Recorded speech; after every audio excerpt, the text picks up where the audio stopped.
Edison, të përshëndes, atëre, nëse referohemi së pari statistikave, ti i ke marrë këto të dhënat, sa raste janë referuar apo shqyrtuar në gjykat për gjatë 2023-shit apo 2022-shit? Përshëndetje Fabiola, në fakt sipas statistikave të bëra të ditura nga gjykata e Elbasanit të referuar çështjeve të cilat janë drejtuar në këtë institucion për t'i dhënë zgjidhje, përkatësisht në vitin 2022, sipas statistikave, janë shqyrtuar rreth 251 çështje, ndërsa në vitin 2023 ka rreth 6% më pak çështje, pasi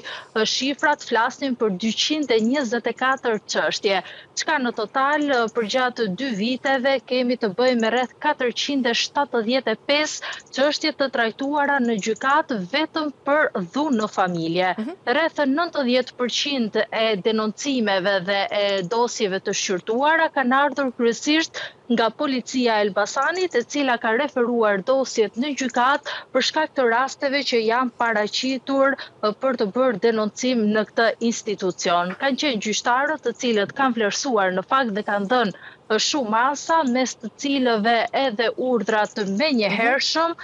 Gjatë vitit 2022 janë dhënë 28 urdhër të menjëhershëm mbrojtjeje dhe në fakt sipas asaj çka na ka konfirmuar edhe gjyqtari të cilin ne e kemi intervistuar dhe padyshim ka ndjekur një sër seancash të tilla, duket se me përmirësimin e ligjit pas vitit 2020 është përmirësuar edhe situata sa i takon mbrojtjes së grave dhe vajzave, pasi rastet më të mëdha të paraqitura dhe numri më i lartë i dosjeve të paraqitura në gjykat dhe i denoncimeve nga ana tjetër janë bërë kryesisht nga gratë e dhunuara. Edhe pse kategoria e dhunës në familje është më e gjerë, pasi përfshihen gjithashtu edhe pjesëtar të tjerë, por ajo që mbetet kryesore dhe më shqetësuese, të paktën edhe gjatë viteve të fundit, ka të bëjë dhuna ndaj gruas.